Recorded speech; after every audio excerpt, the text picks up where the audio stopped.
আপনি দেখছেন বিনি পয়সায় বিনোদন। ঝর্ণা জেনে গেল ধীমানের কুকীর্তি। ঢালিকে দিয়ে গীতা ধীমানের বাড়িতে পাঠিয়েছে যখন ধীমান ছিল না।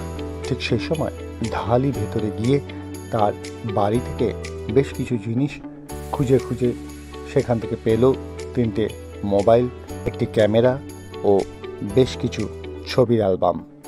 যা নিয়েই গীতাকে ফোন করে জানিয়ে দেয় ঢালি যে আমি ধীমানের বাড়ি থেকে এই জিনিসগুলো পেয়েছি। সেখান থেকে ঢালি বেরোনোর পরই যখন ধীমান এসে দেখে যে তার ঘর তছনছ হয়ে রয়েছে। সেটা দেখে ধীমান সঙ্গে সঙ্গে গীতাকে ফোন করে বলে যে এটা তোমারই কাজ, তুমিই করেছ।